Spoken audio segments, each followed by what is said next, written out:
Hey everyone, so in today's video, I'm going to be showing you my push workout routine. So I'm not scripting or tailoring this just for the whole Small Space Fitness channel. This is something I would do even off the camera for my own calisthenics training. Okay, so if you see me bending down or my head is at an odd angle, it's because I'm trying to direct my voice towards the microphone. There's a fair bit of thunder outside now. Okay, two things. Okay, you can click the timestamp in the description below to get to where I start the workout. Okay, but that begins off with a bit of handstand training. If you want to jump into the actual like pushing exercises and all that, you can click the second timestamp below. So I'll say this at the start, but if you're enjoying Small Space Fitness so far, please share it around with your friends and family, especially during times like this. I think it's important that everybody, keep up their fitness. So I hope they would help you guys. Pushing exercises for times like this, I think they are really good because everyone has a floor beneath their feet unless you're an astronaut, and because of that you can always be pushing off something, you can always be training push related muscles. How I create my push routine, in fact this is how I make a lot of my workouts, but I go by the number of muscles being used. I start off my workout with a warm-up. Okay, and I've mentioned this before, I use a 2-song warm-up. So 2 songs are about 6 to 7 minutes, and I do big movements like jumping jacks, burpees, bear crawls like that, just to get my entire body warm. After warming up, I begin the actual pushing exercises. So I start off with handstands. For this particular routine, handstands use the most number of muscle groups. Okay, aside from the primary pushing muscles, you will also make use of your lower back, your core, your glutes, and even a bit of your legs. Okay, once handstands are done, I move into the main exercises. So in this case, dips and push-ups, right?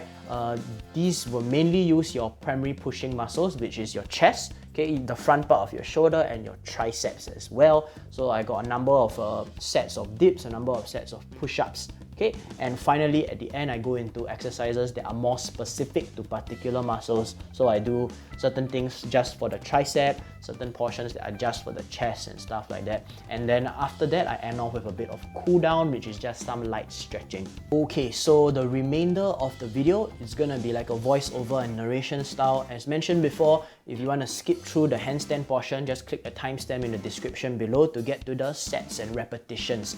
Okay, main thing to take note of for sets and reps, okay, look at how many sets I'm doing, and also take note of the amount of rest that I have.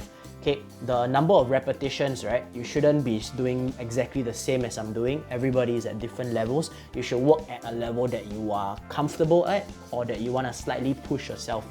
Okay, for this particular workout, I have even number of sets, so that if you want to halve it to make the workout time shorter, yeah, you can feel free to do so. I would say the whole workout in total takes about 1.5 hours to 2 hours long. So yeah, if you halve all the sets, if you ignore the handstand portions, maybe it'll be 30 minutes to 1 hour long. Right, so let's get started.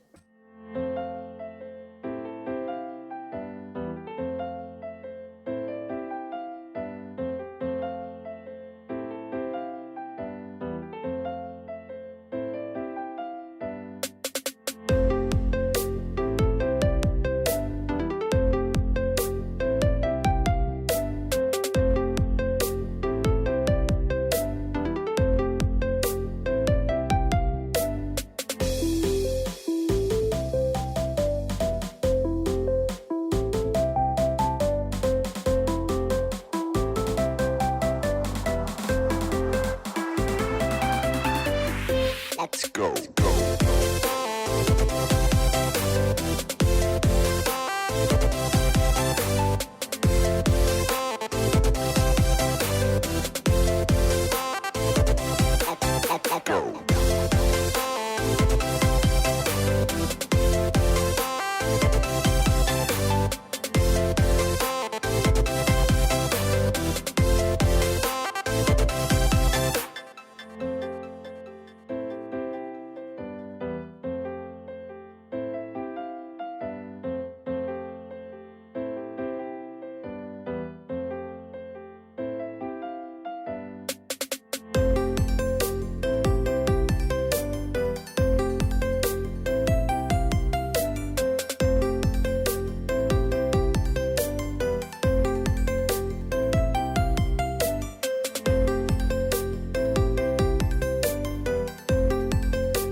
Let's go.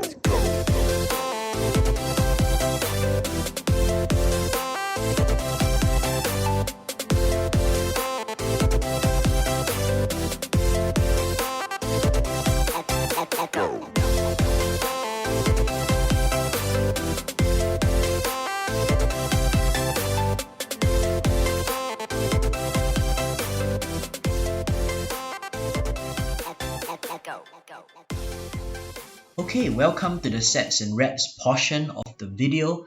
Okay, so I have two main exercises that I do, dips and push-ups. So I start off with my dips set. However, if you don't have parallel bars as what you can see in the video, then you can also do your dips on two chairs as such. If your chairs are high enough, you may be able to suspend your legs, but if they are too low, like how mine are, then you have to put your legs on the ground and perhaps supplement that with doing more reps.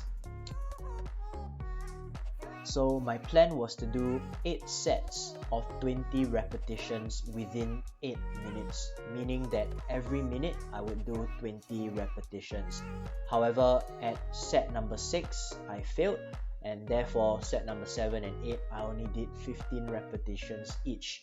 As mentioned, this is pretty much a raw footage of how I do my training, and not every training is successful. I have to obviously know my limits. And let's not kid ourselves here. If you look at the video, okay, and if you choose to slow it down, those repetitions don't have the nicest form, and there's a lot of room for improvement. So nevertheless, it's just a matter of constant training and constant progression.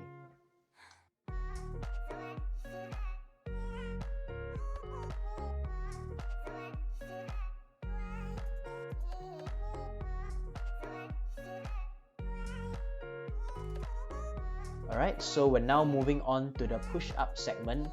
I'm doing the exact same thing as the dips, 8 sets of 20 repetitions within 8 minutes, meaning every 1 minute cycle I do 20 reps. Okay, in hindsight, this wasn't the smartest idea. My original plan was to do the 8 sets of 20 repetitions within 16 minutes. So every 2-minute cycle, do the 20 reps.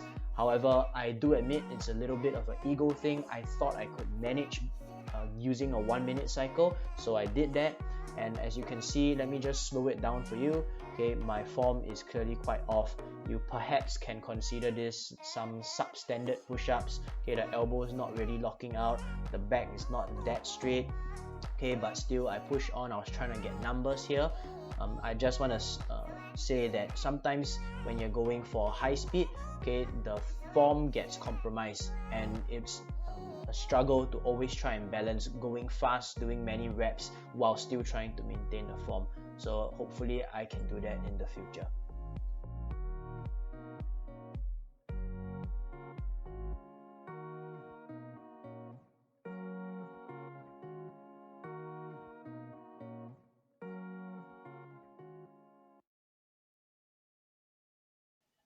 Alright, for this next portion, I'm focusing more on strength and isolating certain muscle groups. So I do a knees down diamond push-up, okay, and I give a tight squeeze at the top of the push-up in order to target the chest.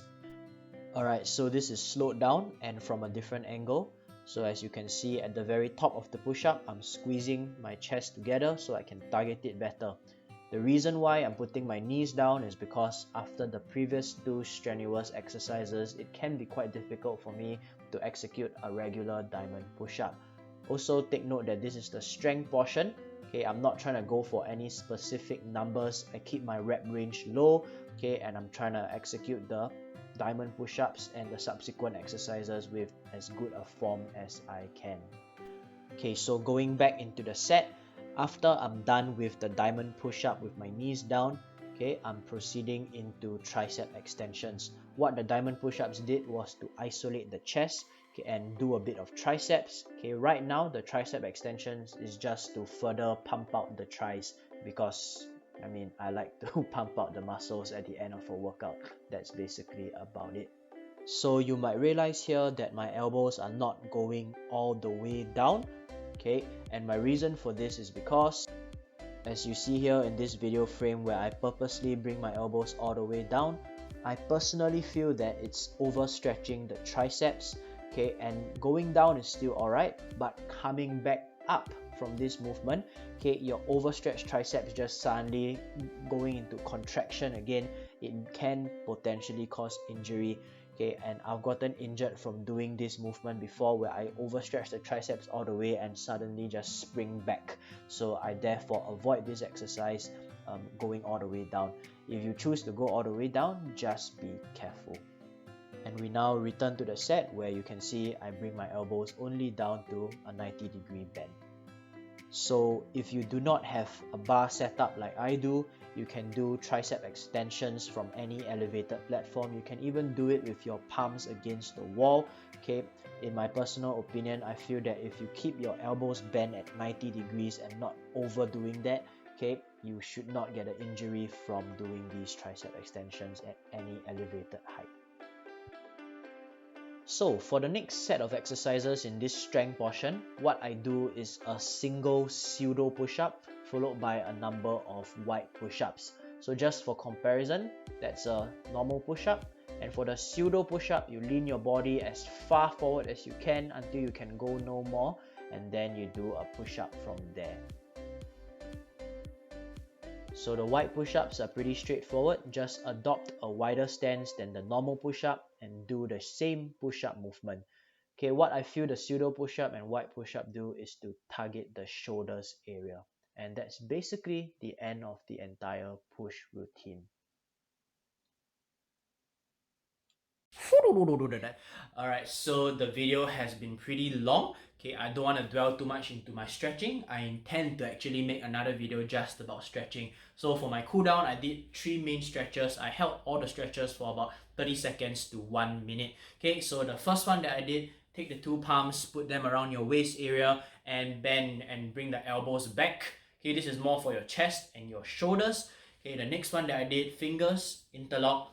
Okay, put it on your knees and just bring your knee away from your body, okay, and hold this position about 30 seconds.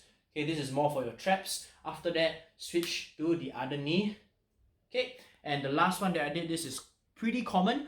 Okay, just put your arms over your head like this. Okay, keep your head straight, alright, don't bend it, keep your head straight. Okay, and this would be a stretch for the triceps. And I did 30 seconds to 1 minute on each arm. Well, I hope you have enjoyed this push routine, and perhaps it might inspire you to design your own push workout or other exercise regimes. I try to keep it as real as possible by talking about the form and the movements, because very often on all these fitness videos and stuff, okay, all we see is the end product. Everything looks good, all the form and all that looks very nice, and everything is well scripted. But in reality, okay, when you're progressing through your workouts, there's gonna be fails, there's gonna be setbacks.